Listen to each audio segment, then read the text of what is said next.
Hang on a second.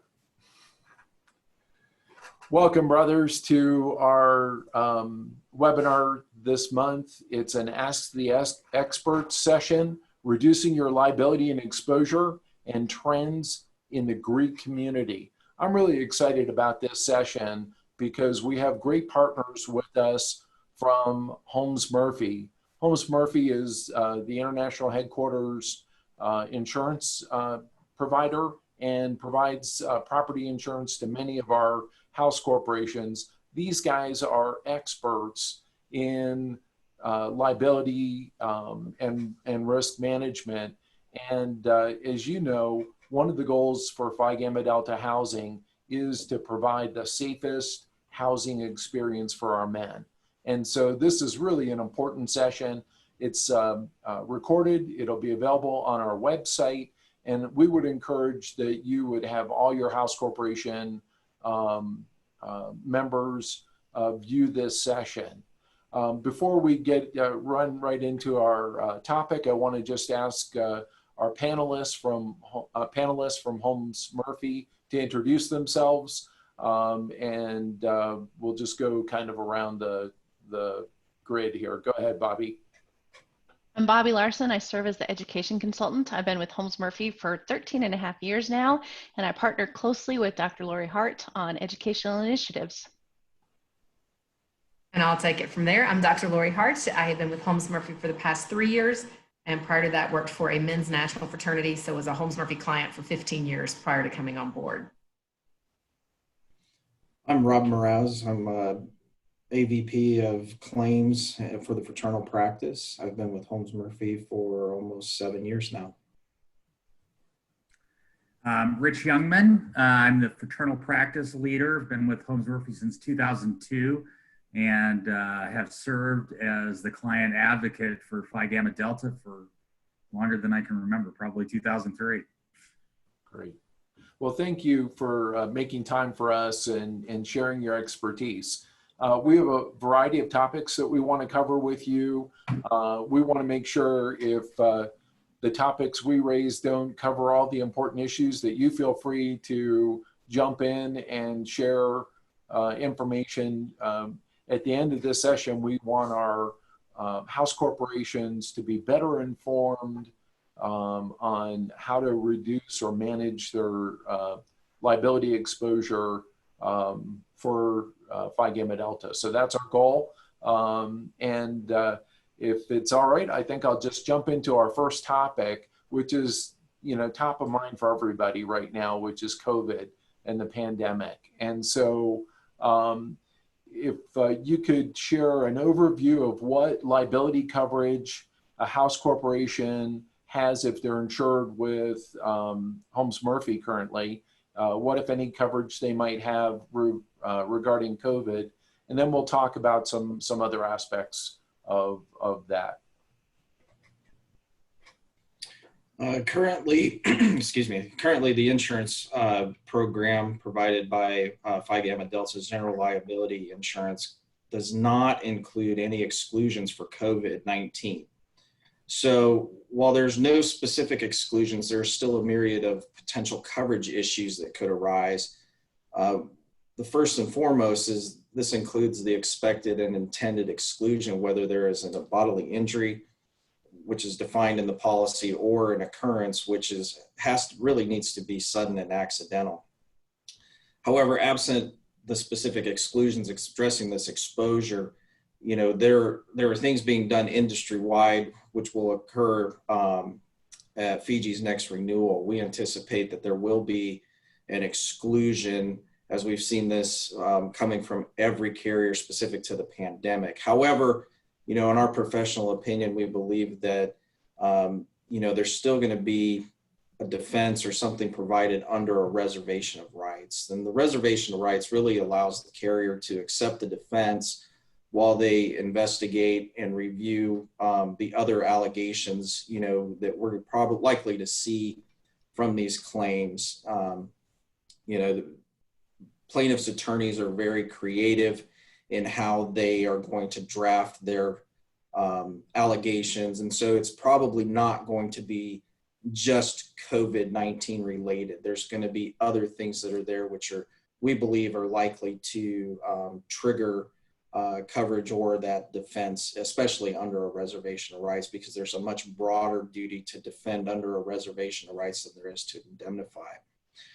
In addition to the bodily injury claims, we believe that the pandemic creates multiple exposures and risks that could trigger that coverage. So through Phi Gamma Delta's insurance program, you're going to have issues that are going to range from, tenant landlord disputes, violations of privacy, and potentially discrimination.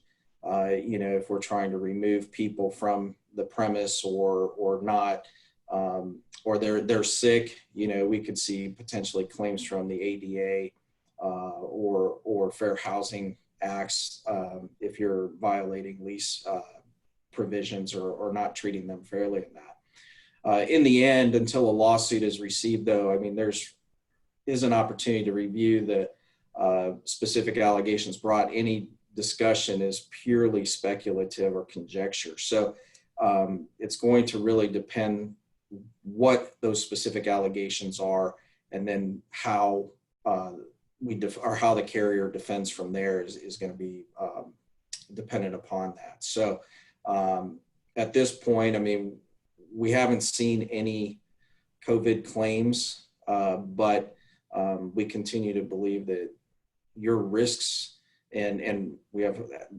evidence that supports that, is your risks really haven't changed from the hazing, sexual assault, alcohol, assault and battery type exposures we've seen. School seems to be, although a little bit different today, proceeding as it always has, the social events and things that are coming out of that. Steve, if there's anything, one thing I would like to add about that too, obviously from a house court perspective, probably was something was a larger concern at the onset of the pandemic, but obviously that's business interruption under the property policy. And we certainly had a number of claims that were reported to the carrier around business interruption.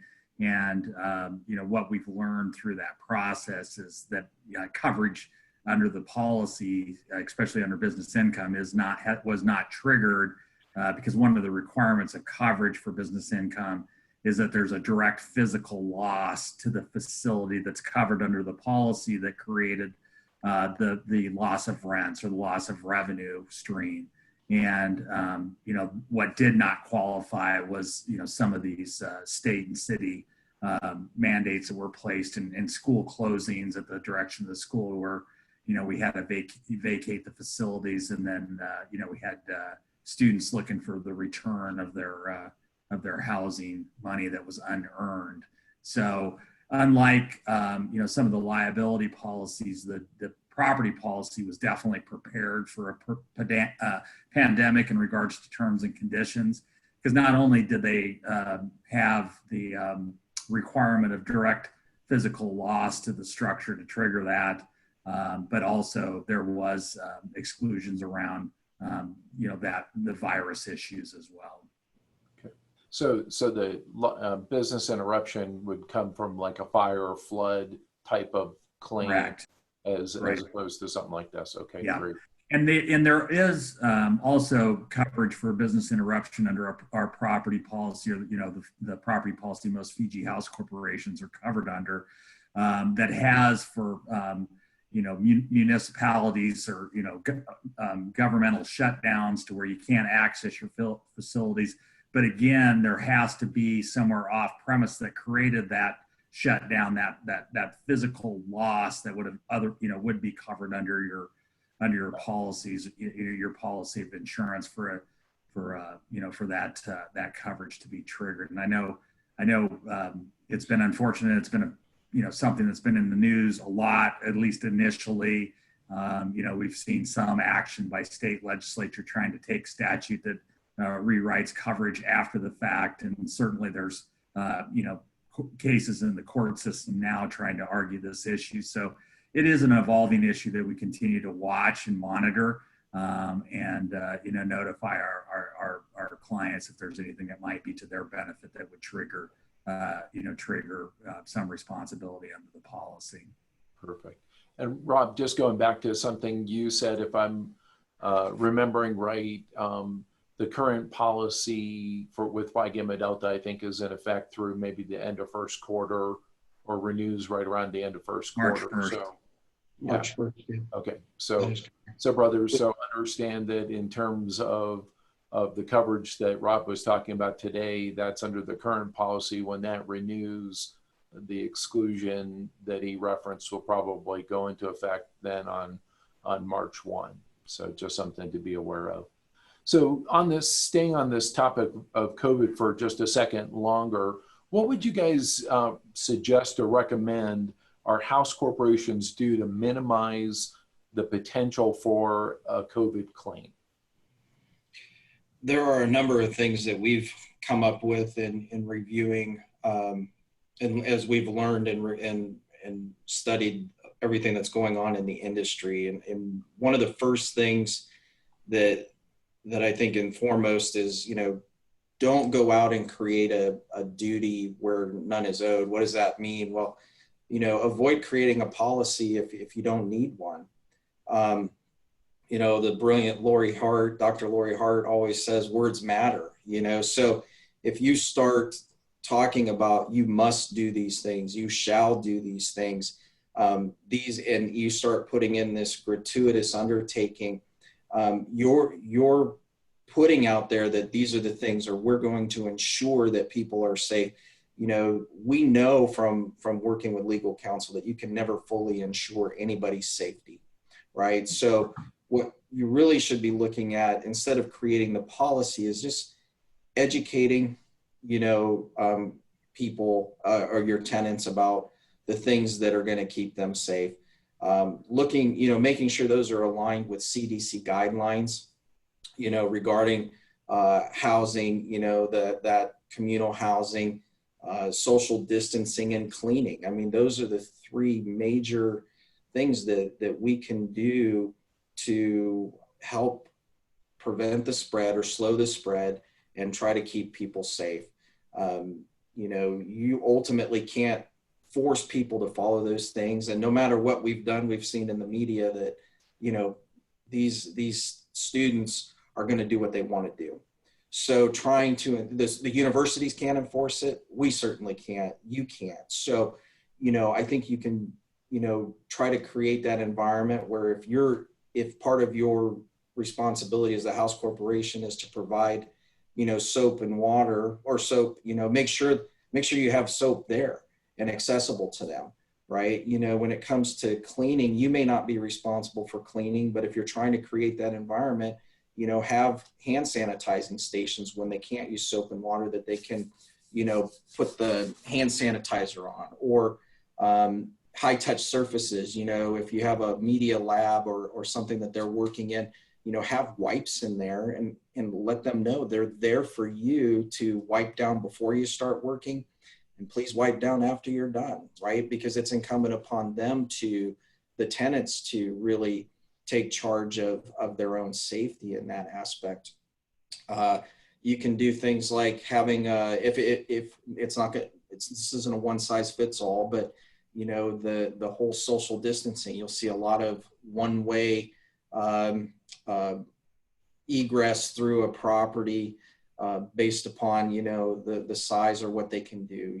If you have common areas, maybe you're removing half the chairs in there and spreading them out so that people can't congregate, right? Making people aware that, here are our local ordinances, here are the state mandates as of today.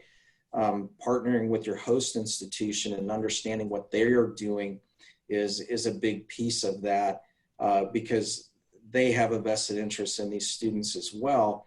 And, they're very educated around this. And so the things that they're doing really do translate somewhat well into the communal living, especially with the student housing. So those are things you can do. We've come up with some lease agreements that are specific, that have we have license agreements, but we also have participation waivers and addendums that you can use that include hold harmless agreements, kind of bring this to the attention of the risks involved with moving into the facility, living together, things that require indemnification, you know, so that they're not turning around and suing you. They understand that there are some risks there that would help kind of deter or discourage those types of lawsuits. One thing that we've been watching very closely, and we know, is that just about every state right now has adopted or put into legislature or is working on drafting legislation regarding a liability shield that would provide some sort of immunity for businesses and nonprofits that allow them, as long, and most of them read that as long as there's not some reckless or intentional behavior associated with the spread of COVID, that you have some immunity there. Now, it won't stop a lawsuit necessarily, but you have some defenses available to you. And those are created to really try to make it difficult for somebody to come back and sue you for contracting COVID. You know, aside from that, I mean, I think another thing is have a plan. You know, we've been talking about this since May, April. You know, understand that, have a plan, but you better have a plan B, C, D, E, F, G, and more, because these things are changing. Now, things were changing almost daily, weekly, early on as we were learning more. I think things have settled down quite a bit. You know, we've learned so much about this disease 6 months later that, you know, things have become more stable. You know, and now we're just responding to the poor behavior out there, right? Or how, you know, we see kind of the overreaction from universities and some of the things they're doing. But have your plan and understand how you're going to work with that and educate those that need to follow it. And communication is a big piece with parents, the students, you know, so that they understand what they're doing, you know. And if you have a lease, I think one of the big things there is, you know, understand you can't just kick somebody out. I mean, those are the things that we believe are going to be the primary drivers of liability arising out of a COVID spread or contact in a positive case within your property, your premises. Great, thanks, Rob. And I want to just highlight one thing, brothers, that I think Rob touched on that's really important, and that's that our house corporations need to stay in our lanes. We are the facility managers of houses. We are not chapter programming advisors.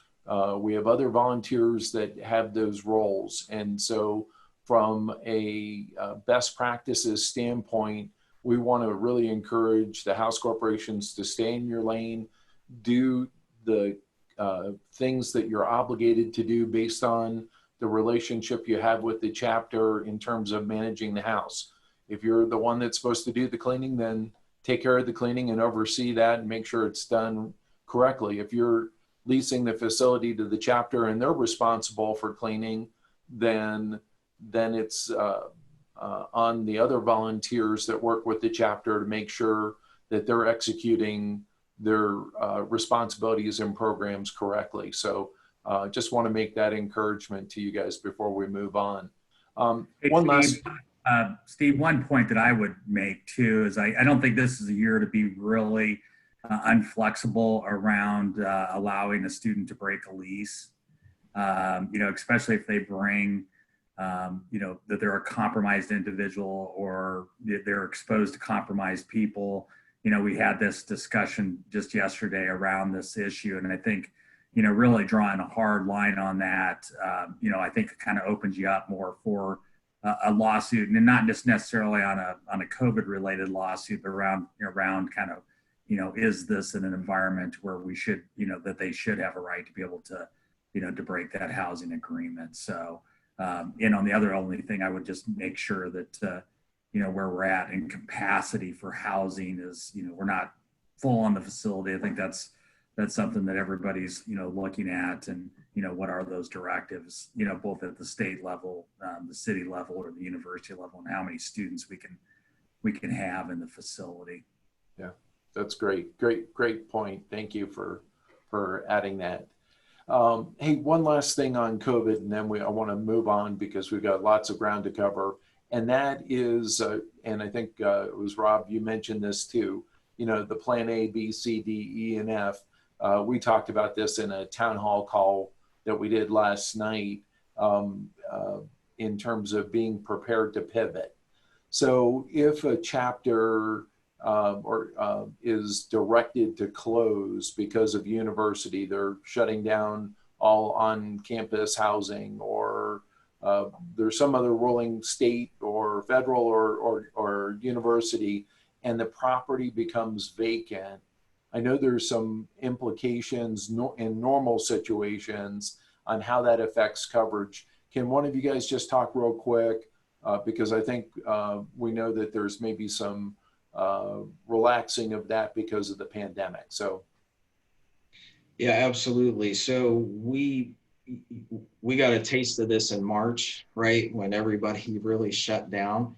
And one of the biggest concerns there, you know, for our clients, aside from the business interruption issue, was the vacancy, because we know that vacant properties experience losses that are more often, but moreover, much more severe, right? And so we started looking at the impact of this with our clients and really engaged the carrier, RSUI, to try to relax those. And what the carrier has agreed to in trying to help our clients is that they're not going to, if you're vacant or unoccupied due to COVID, or even, you know, if you're not reopening because of liability concerns because of COVID, they are not going to reduce or limit coverage that would normally apply during a vacancy. Maybe a fraternity or chapter was suspended or closed for any other reason, and so nobody's living there. That's really what a vacancy would look like.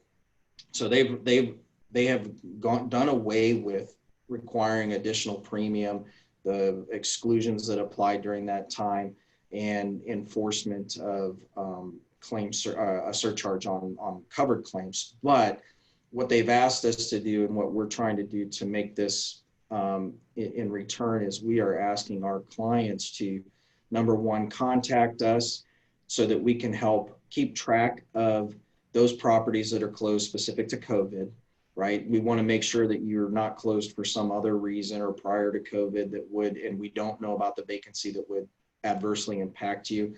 But we also want to make sure that we can help educate you on installing safeguards that don't need to be expensive. Some of them don't even require money. It just requires a little effort that would help keep that property safe, because the goal is still to, even though you're closed now to COVID, a loss could be catastrophic to your financial position if you're able to open in the spring, right? If they close now, and now you're all of a sudden you don't have your chapter operations and premises or facility operations are suspended because of a loss. So those safeguards are really geared towards things that we know that work with a normal vacancy. And some of that really is, you know, your chapter might be closed, but if you can have a caretaker live there, you know, that can walk the property daily and can respond to a claim or notify you if there's a maintenance issue. That's one. If you have a security system and monitor fire alarm system, you know, those are things that can help keep the property safe and that allow somebody to be notified immediately if there's a break-in or a fire. One of the big things here, especially coming into the winter months in cold months, is going to be, you know, some sort of maybe a low temperature alarm monitoring to avoid those frozen pipe claims, because that's where we have our clients experience the greatest losses, is during those winter months when the property's unoccupied due to semester break, you know, and it gets cold, pipes freeze. But, you know, we just know that if somebody's there walking the property, you know, I know it's not always feasible to do it daily, but if it can be done, you know, by a local contact, just to make sure there's no broken windows, doors or windows are closed, you know, the heat's on, being maintained, you know, these are all things. And we have some resources on our website at the Holmes Murphy Fraternal.com under the education and resources that help that outline some of the things that our clients can do for to employ safeguards during a vacant or a COVID shutdown. Great, thank you. And we'll talk, brothers, about resources at the end of the session and direct you to where some of those are. Dio's gonna do a screen share and show you on the Phi Gamma site how to link to those Holmes Murphy resources. I want to shift gears now because this is in kind of a weird way, probably what I'm most excited about. I saw a presentation that Rich did at a conference a number of months ago, and the information shared about trends and liability types of claims in our Greek industry just really took me by surprise. And you know, we're talking about how to reduce our liability and exposure, but I think in order to really have that hit home, we need to understand and see the big picture of what kinds of claims are happening in the Greek world, and then tackle it from how do we stop Phi Gamma Delta from being parts of those statistics. So I'm going to turn it over to you guys and have you share some of that information with us. Yeah, thanks, Steve. And I appreciate you being a stats geek. That's great. So, but yeah, as Steve discussed, I'm going to share my screen here.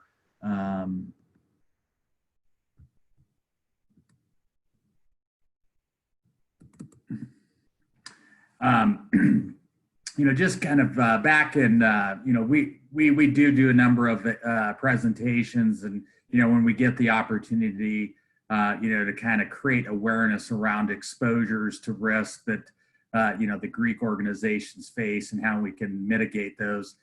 We always welcome that opportunity. And really it comes into two buckets. One's a liability bucket. So, you know, the lawsuits brought by third parties, many of those lawsuits being brought by our own members around events and activities that occur on chapter house premises, off chapter house premises, as well as the risk associated with loss to the physical property. And what I'd like to do today really is just kind of talk about 4 items that I think are of the biggest emphasis, especially to house corporations. And you know, some of my, I will temper this with some of my suggestions do kind of maybe fall in to what we'd like to see advisors or other parties do versus maybe a house court board.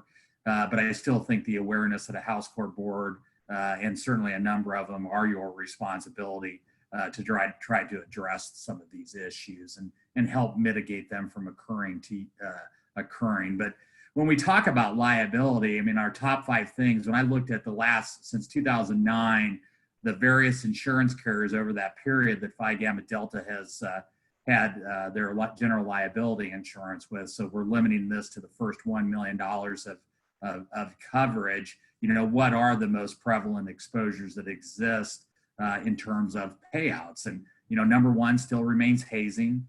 Number 2 is auto accidents. Number 3, assault and battery type of events where we have fights and other acts of violence associated with our events. Sexual assault and fall from heights being number 5.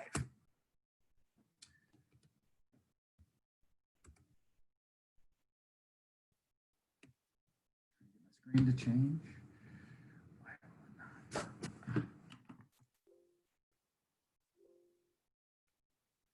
So when we look at fall from heights, you know, just looking at claim frequency on this slide, you'll kind of see where the claims are coming from.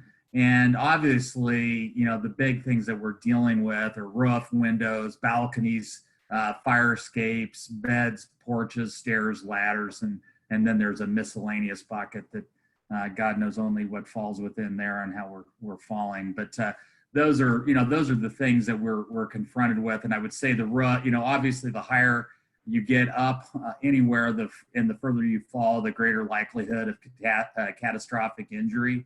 You know, so kind of when we talk about that, we'll get into the issues around those roofs and window falls. But, you know, one of the big drivers of all of those top 5 liability claims that we just kind of went over is alcohol, and it's certainly a big factor in fall from heights claims. You know, when we looked at this, over 68% of all fall from heights claims involved an intoxicated individual.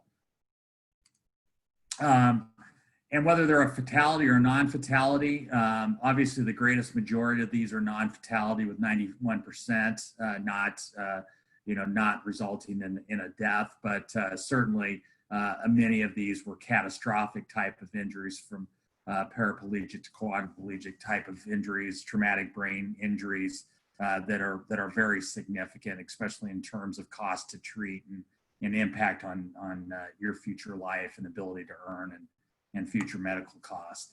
But as we look at, just kind of the breakdown of whether it was a female or male, this probably surprises nobody, but prominently the individuals that are involved in a fall from a roof or a window are males, and with 75%. But we still are seeing 25% be female, which obviously means these are our guests at our facilities that are also falling, from some height there.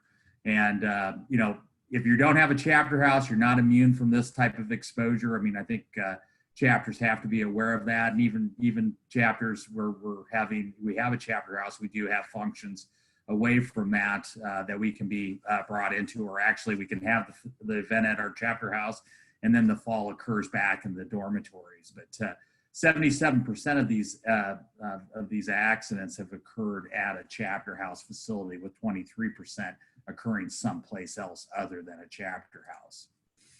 And when we look at the top campuses for falls and the frequency of those, I don't know what's up with the state of Washington, but it seems to be a place to where we have a lot of falls. I think a lot of those facilities are very large. They have, many of them have outdoor fire escapes.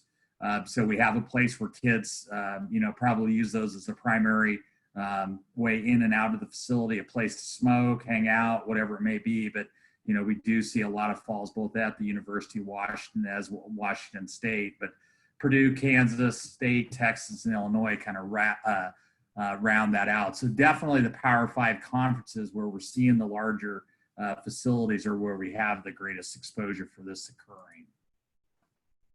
And what are some steps that we can do to mitigate the risk? Obviously, this is something that is directly in the lane of a house corporation and its board in regards to managing and maintaining the facility. But we really want to, a big thing, and I think, you've heard it already from Rob, around communication and awareness, but, look, one of the things that we need to be doing, whether that's our property manager, our house director, and when our board is around the facility, is, look for signs for increased exposure around a fall from heights. I mean, if we see chairs on a roof, if we see evidence of ledge walking or kids being on the roof, it's something that we obviously know that we have a problem with, that we need to be getting addressed. And really, I think it's important, especially around, where the kids or the students are prohibited from being, is that you clearly communicate those expectations, but most importantly, that those expectations are consistently enforced.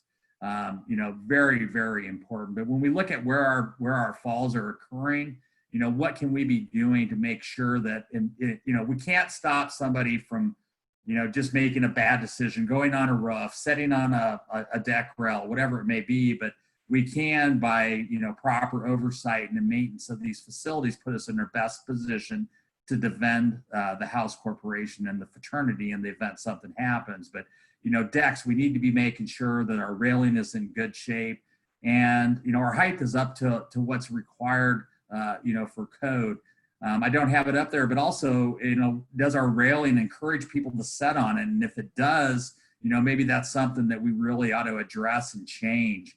And then as far as decks go, a lot of these are, again, kids sitting on decks, kids, doing whatever. And, is it appropriate maybe to limit access when we do have social functions? So, keep them on the first floor so that we don't have people on second story decks that, get intoxicated and may fall. You know, big thing, you know, we see a lot of claims on the fire escapes, and you know, we got to make sure that kids understand that those are emergency use only. I know with some facilities that might be a difficulty because kids are using it as an access into the facility, but when and where we can make it an emergency use exit only, you know, that's important. You know, that it's properly maintained, that it's alarmed, the door that it has access to that fire escape is alarmed, and you know, when and where, and especially if you're going through to where either you're building new or you're doing a renovation, anytime that we can pull these fire escapes into the interior of the facility, you know, that's just better. I mean, that's you know, where we do see our serious injuries on fire escapes are those that are the, you know, the steel ones that we see attached to the excess the outside of the facility. Loft beds is another place where we see, you know, kids or students fall from, and this is where we see a number of traumatic brain injuries, but, you know, obviously prohibitive possible. I know that's difficult, you know, in regards to getting space inside some of these rooms, but if we are allowing loft beds, let's make sure that they're professionally installed, you know, that they're again meeting code for your city. And I know it sounds juvenile, but you know, bed rails are very effective, especially if we're above the ground, and requiring bed rails or providing bed rails, I think, is a very important piece to reducing that exposure. And then windows, obviously that was another spot that we've seen on there that had a lot of, you know, a lot of instances for fall from heights from windows, but you know, limited ability to open. If you go into a hotel room, you know, if a window opens at all, it opens very little. It'd be very difficult for you to get outside of that window. Certainly there are things that around egress that we need to be worried, you know, concerned about, making sure that we're still in compliance with. So you know, working in conjunction with your fire department to make sure that you still have the necessary amounts of egress if you limit how far a window can open. You know, screens in place, they do provide some barrier for somebody falling out. You know, making sure that we're not allowing beds to be set up directly next to windows is a good way to reduce this risk. So none of it is very expensive to implement, very common sense type stuff. But again, it just really talks to the point of, you know, being aware of your facility and where these risks may exist and taking steps to reducing those risks. The next liability exposure that we want to just kind of briefly address, and it's obviously something that's increasing over the last few years, at least from claims actively pursued against fraternity and fraternity men, is sexual assaults. You know, where are we seeing sexual assaults occur? You know, a bunch of them at social events and many of them at unofficial chapter functions. And even situations there's no event, it just occurred inside the chapter house. But when we look at the alleged perpetrator, you know, who is committing the alleged sexual assault, you know, 84% of those are undergraduate members, a small percentage being alumnus, and then 14% being non-members. So people that we've invited into the chapter home at a social event. That you know, maybe we weren't aware of the issues that exist there. Again, you know, no big surprise here, but you know, in regards to frequency and severity, you know, the issues around alcohol consumption is a big driver of the issues around sexual assault. You know, location, out of 457 claims, 79% of these occurred at a chapter house, with the remaining either being at a member's residence, an off-campus event site, or some other place. So, you know, solutions, you know, I don't profess to be an expert in this area, and you know, so I think partnering with the host institution is probably going to have a lot of good resources to implement and to be able to help. But, you know, what we can do as far as advisors, if we have, you know, when we're working in an advisory role, is really provide guidance about event planning and management, especially around the service of alcohol. educating membership on risk identification and intervention strategies. Just making sure that, we're looking out for our guests as well as our brothers from making a bad decision. And, there really are some simple strategies around becoming an active bystander in this area that, that are very impactful and helpful. But, keep creating clear protocols for accountability when an incident does occur. How are you going to respond to this individual that's been accused of sexual assault? Is he going to be allowed to continue to reside in the chapter facility? Again, you've got tenant landlord issues. You can't just kick them out on the street. But we certainly should be looking at their, during this period that they're no longer participating in our events and activities, but unlikely that you're going to be able to remove them immediately from the facility. And I think one of the biggest opportunities for us to really drive down the number of these types of claims we're seeing is really the embracement of substance-free or alcohol-free facilities, at least at getting our social functions away and outside of our facility. As you saw, 79% of these things are occurring inside of a chapter house or alleged to have occurred inside a chapter house. So the more we can move away from that, I think the less exposure that we have in this area. But, when we do have social events inside of our facilities, really shutting down the suites. We're not going into the private suites, during the event. And it may be challenging, but, is there a certain level of the facility at any point in time a female guest can be at? So do we allow female guests into the bedrooms, at any point in time? The next thing we'll quickly cover, and this is both a liability and as well as a exposure to a loss to your physical plant, but is fire. It's certainly over the years, from a property loss standpoint, been our Achilles heel in regards to really significant and large fires. But where are these fires starting? And when you look at it, a lot of these are manageable. Either eliminating them or at least mitigating them. But electrical is a place where we see a lot of fires. Mechanical, smoking, candles, avoidable intentional acts, such as fireworks and things like that inside the facility. Arson, especially over our breaks, our facilities become kind of a target for arsons, and kitchen and other.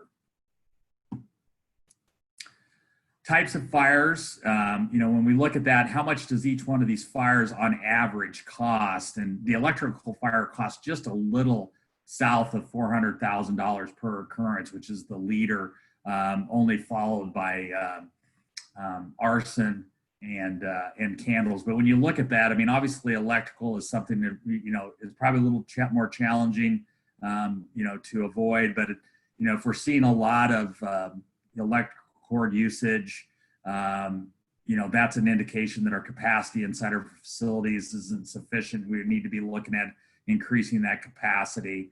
From the standpoint of smoking and candles, that's something that we really got to take that step of, that's prohibited within the facilities. I think those are kind of avoidable exposures if we have the right policies in place.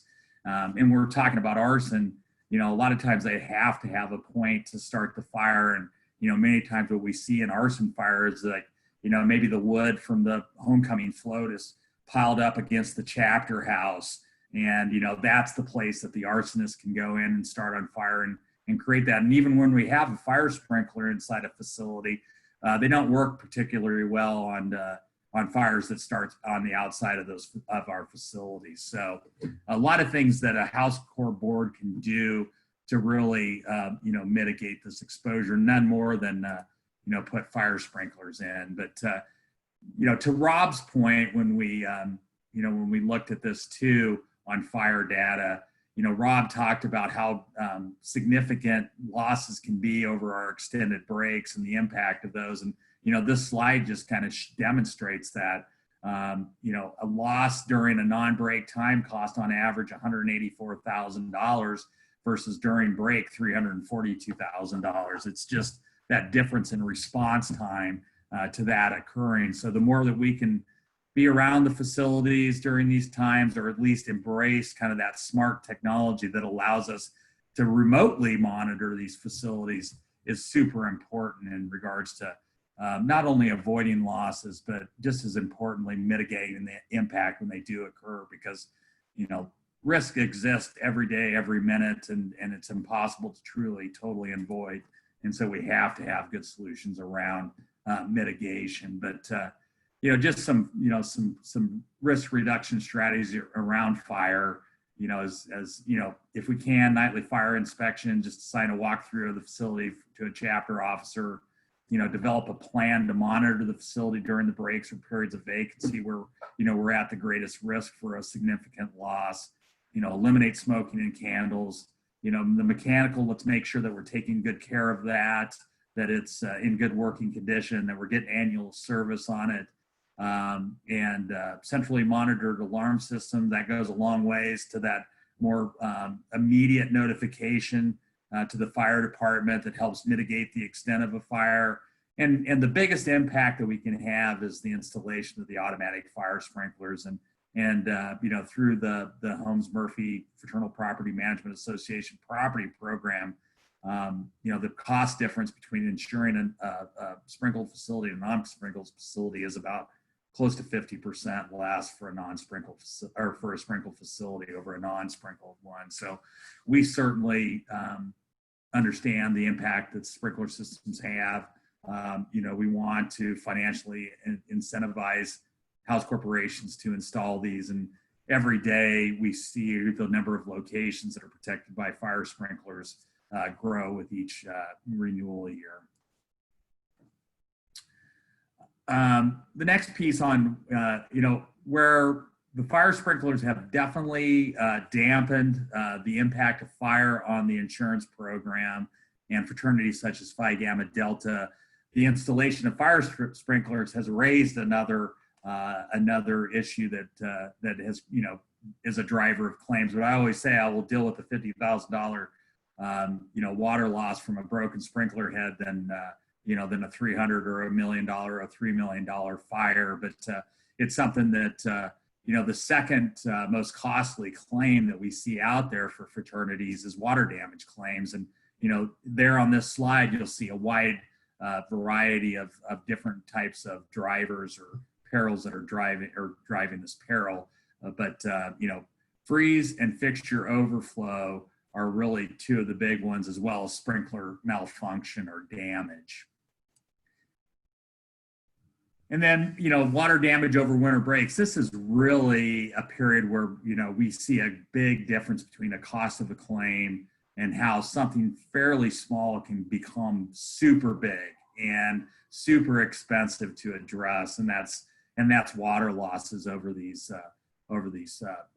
breaks, especially winter break, where we're really suspect to freeze losses. I mean, we've had freeze losses, water losses that have occurred on the third floor, and the cost of those claims, believe it or not, have grown in excess of $1 million. And certainly it's something, if we would have been on top of in a much quicker manner, we would never have gotten to that high amount of a claim. And then, you know, and this kind of hammers down the point too, and this is all water losses, you know, not just some of the larger ones, but, you know, a very significant difference in regards to the cost of a claim if it's just reported same day versus 2+ days later. And then, you know, frequency, 53% of the time it's during non-breaks, 47% of the time it's during a summer or winter break. And you know, understand that our breaks are only, you know, 1/4 of the year. So in basically 3 months, we're having 50% of our claims occur. So, you know, certainly something that we have to manage and be mindful of. But, and then just kind of going back to what's that difference in severity, and, you know, it's almost 50% higher in severity when the loss occurs during one of those extended breaks. You know, and there is, you know, from the water damage solutions and risk mitigation strategies, you know, again, when we're in those winter breaks, having those daily walkthroughs and embracing that smart technology that allows us, you know, to kind of have oversight of the facility without actually being there is super important. You know, some of these water losses, you know, they're small things that people ignore, and they become, you know, steadily bigger things as they progress. So just encouraging residents to be vigilant and report problems immediately. And most importantly, when they do bring things to your attention, that you're responding immediately and correcting those things. You know, proactive and proper maintenance. You know, is our plumbing fixtures in good shape? You know, are our roofs in good shape? And, you know, are the sprinkler systems also? I mean, many of the, you know, if you've had a sprinkler system that's been in the facility for 20 years, you know, you're starting to get a more risky, you know, system that you might want to look at. What's the more thorough maintenance on that? But you know, and we have a big push, and we offer a generous discount for installing water detection systems.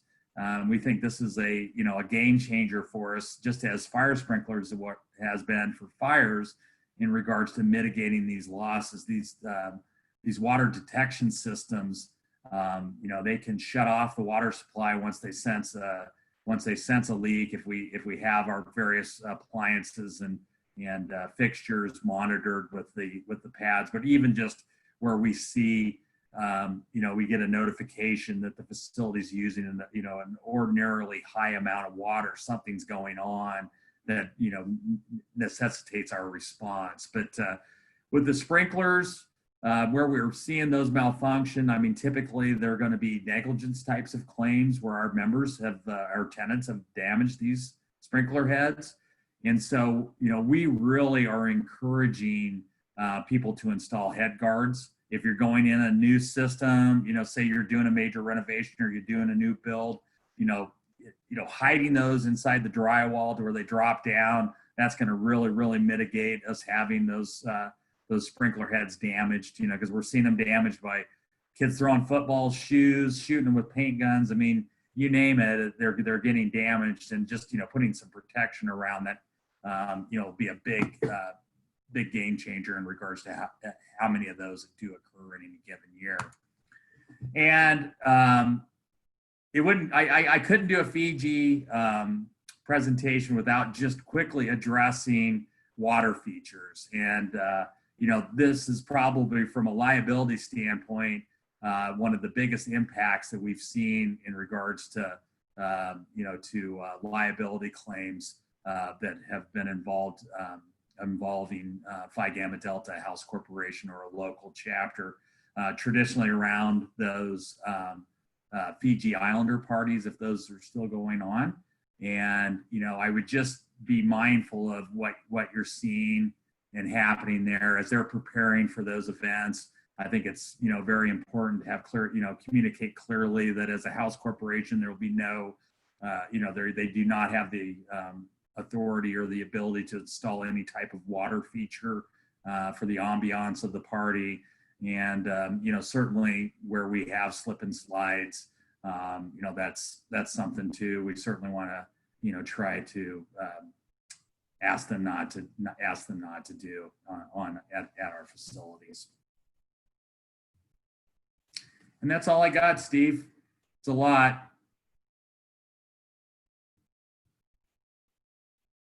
Thanks, Rich. That was a great presentation. So we have about another 5 or 10 minutes, and what I wanted to do was, in that time, first ask our house corporations. I want to challenge you. Rich shared lots of information about different types of liability exposures. I want you to challenge you as a board to think about 3 or 4 or 5 areas that you can address within your facility in the coming year to make your house safer. Whether that's adding sprinkler head guards, we've done the research, those generally are a couple dollars each. And so it's not a big expense. It's probably not something you have to budget for. You probably have funds on hand to do that. look at your risks that Rich identified from falls. What can you, what can you do to minimize those? Secure some roof access or limit the opening of windows. Not expensive things to do. And our passion, right, should be focused on making this a safe experience for our members. And so I challenge you to think about those areas and most importantly, act on them. The other thing that Rich shared that I also think is really valuable is a mindset. And that is, we should be thinking the same way an apartment complex or hotel is thinking. Hotels don't let you go up on the roof. Apartment complex don't let you go up on the roof. And they certainly don't let you, if you're in above the first floor, open the windows. And so if we think just like any other landlord or professional entity that houses people thinks, we can really help ourselves and do a better job making our facilities safer. So that's our call from that presentation, Rich. I love that. And it always, you didn't have quite as many of the dollar amounts, but it's just startling the amount of money paid out on claims for silly things.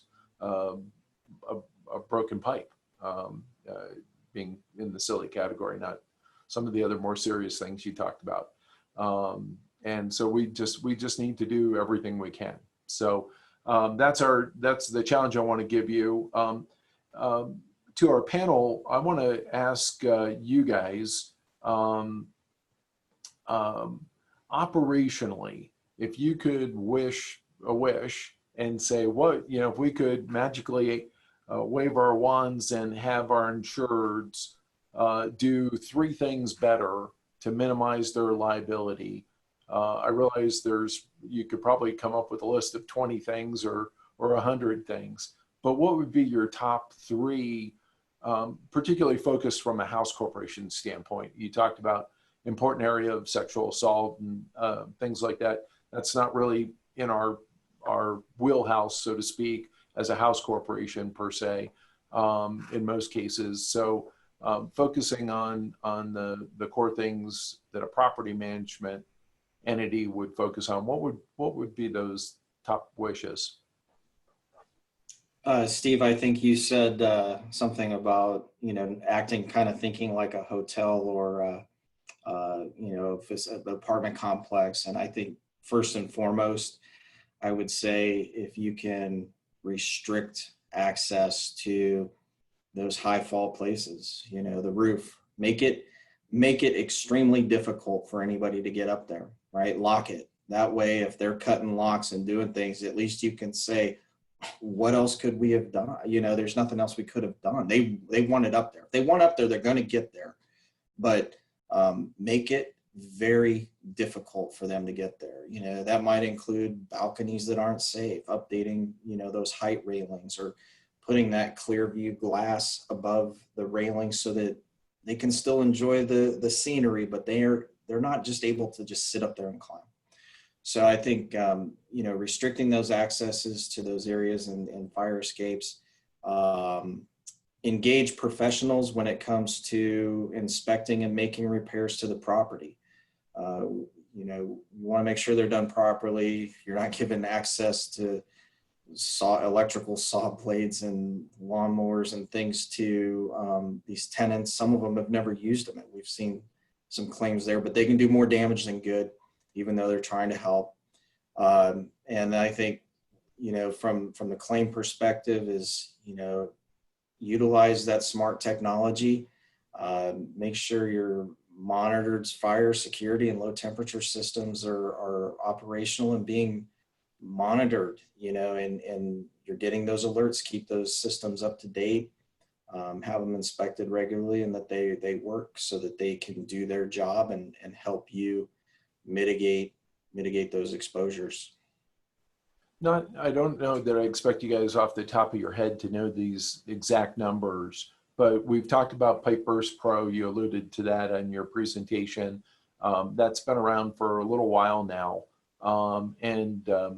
In the other presentation, Rich, that I saw you do, you talked about heat sensors in attic spaces to detect temperature change for early warning for fire danger.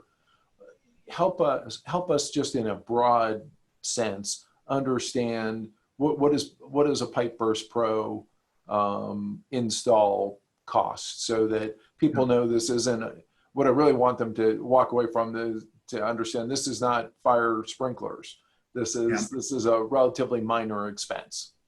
So for a Pipe Burst Pro or leak detection system, you're typically looking at somewhere between $3,000 to $5,000 for the install into your main valve, your main water supply, which that is going to then give you the ability to monitor the amount of water. And you can go through a process of learning kind of what on average do you guys use in a day. You set parameters around that. When it exceeds that, you're going to get an alert, and that's going to change, right? As we go into the summer months, our use should be next to nothing. And so if we're seeing a lot of water come through in the summertime, that's obviously an indication that something's going on. You can spend more if we go and what do they call them? Water bugs or water mouses? Water bugs. And those would go around, where you have a sink, where you have a toilet, your washer and dryer, dishwasher. I mean, there probably are certain appliances that have a constant supply of water on that you would want to have those on that are, once they detect water, they're automatically going to shut the water system off. But to qualify for our discount, which is 20% of your property premium for the first 2 years and 5% after that, for as long as you have it online, we only require that you have that valve, the valve on the main water line system, and that you have it online and monitoring. And I know Pipe Burst Pro over the years have made a lot of improvements in regards to wireless. Obviously it's a phone on your app. You can see it on your computer.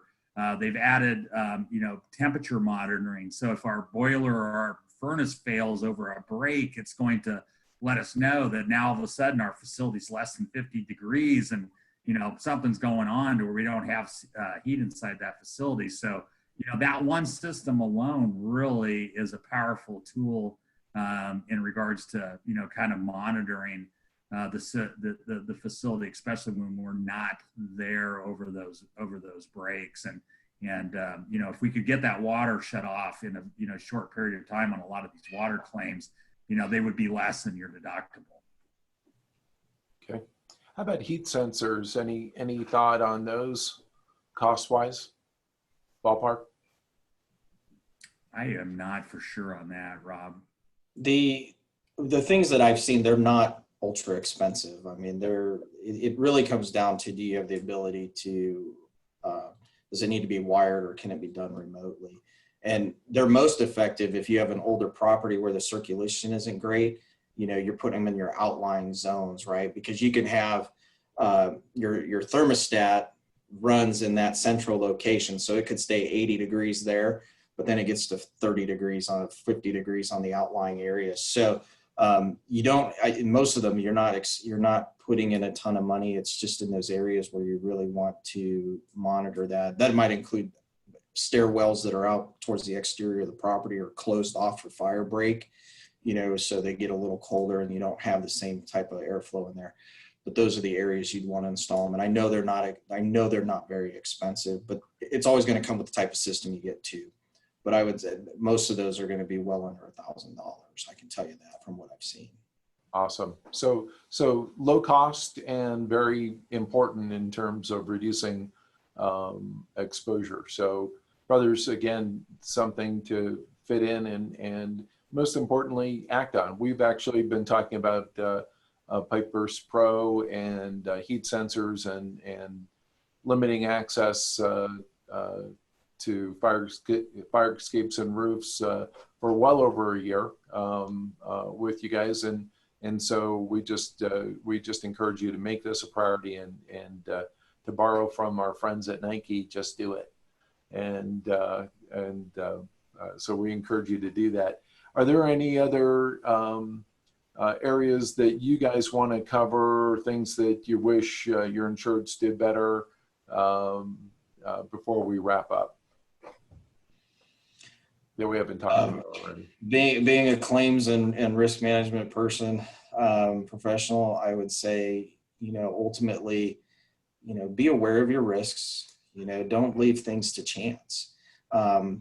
You can have a plan, and you're always going to be there's some things that are just, you're never going to be able to fully prevent or eliminate, but, don't leave it to chance. Have a plan, educate around it, and evaluate that plan over time, right? Did it work?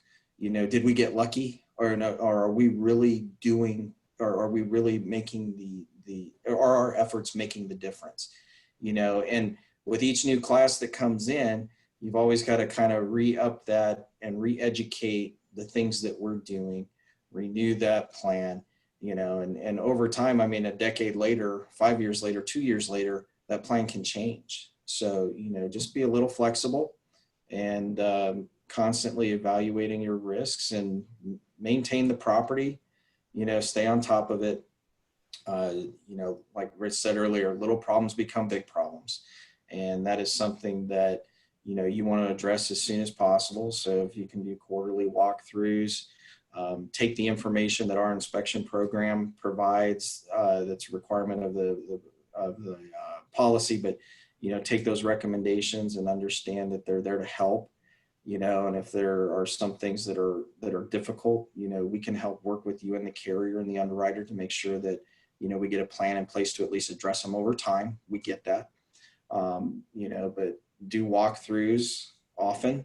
You'd be surprised what you'll see.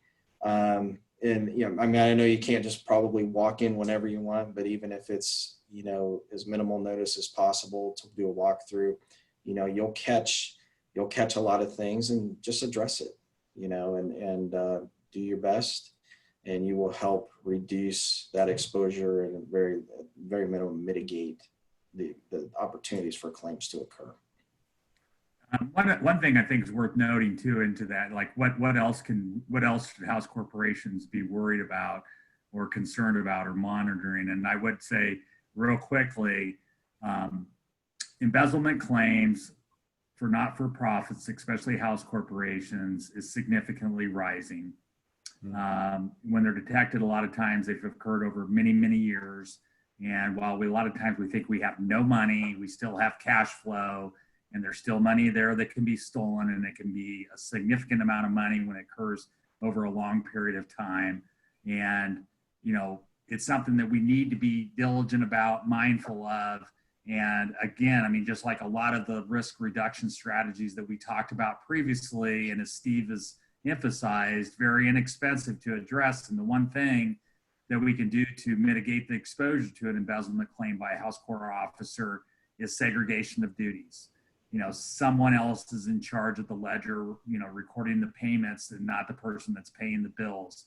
That alone creates a requirement that there's collusion on the part of two people, or that at least the scheme is more, sophisticated than just writing checks to themselves or drawing money out of an ATM machine. They're going to have to do something like falsify receipts and invoices, versus just, and literally that's what when we see house cores getting stolen from, it's people writing, many times I would say over 50 to 75% of the funds stolen are just merely people writing checks to themselves. So, a lot of diligence around there. It's a big area that we're seeing a lot of, pretty good sized claims. And those are always claims that are underinsured, right? We're not buying enough crime limit. The underwriters won't provide it, and by the time we discover it, it's in excess of the limit that we have for that exposure. So being mindful of that, because we want to do all these other things. We want sprinklers, we want Pipe Burst Pro, and that takes money. And we won't have as much money to do those things if we're letting somebody just take it from underneath our nose. That's great. And that really falls into that same category of treating this more like a business. The fraternity has many faces to it, and the chapter operation side is the brotherhood side. And the House Corporation, my encouragement is that we look at this more like a business operation that supports the potential activities for the Brotherhood. So if we, think like the apartment complex hotel, we think like a business in terms of safeguarding our funds, having 2 signatures required, or prudent reviews, and take the Brotherhood aspect and shift that aside slightly, and rather than saying, oh, we trust Brother Joe to take care of things financially, but that's not how business operates. And so we want to, again, take a business-like approach to this and encourage you to do that. You guys, I want to just thank you for your time and your participation in preparing for this. Dio, let's screen share over to the phigam.org site. Brothers, we just want to make you aware as we close that we've got a lot of resources for you, and make you aware that you get to this by going to the phigam.org webpage, then clicking on graduates, and then clicking on housing. And here you're going to see all sorts of tools and resources that we put together for you, including the link over to some of the resources for Holmes Murphy. And there it is under resources. So we want you to use these tools, take advantage of them. Click back for a second, Dio, just real quick. We talked about doing reviews of your property, and we have a property checklist for you. That's a combination of the Holmes Murphy checklist and some other items that we added from Phi Gamma Delta. So, we just have, tons of resources. The COVID resources you can see listed there, having an emergency contact list, where you can, in multiple places, put the contact information on who to notify regarding different types of issues within the house. And that's a house-related contact list, not a chapter function type of thing. So we just really want you to be aware that there's lots of information and tools for you. And most importantly, we also want you to know that we're here for you. 1848 Housing exists to support our house corporations. And so if you have a question about how to do something or how to do it better, or you're frustrated with implementing something, we definitely want to support you. And you can contact us through this webpage. There's a link to contact 1848 Housing. You can also, of course, contact headquarters, and you'll probably get channeled to Dio, and Dio then will forward your request to the appropriate committee member. But we're here for you, and we are appreciative of you. This is volunteer work, and we understand that and appreciate that you're dedicated and focused to serving Phi Gamma Delta. And so we thank you for that, and we thank you for your attention today. We thank Holmes Murphy again for your partnership. You've been great partners, and we appreciate you guys. And I know that their team is ready to support any of our house corporations that are working with them to do a better job. And so if you have questions or concerns, we can also channel you to them as well. So again, thank you for your time, and we appreciate your service to Phi Gamma Delta. Have a great day.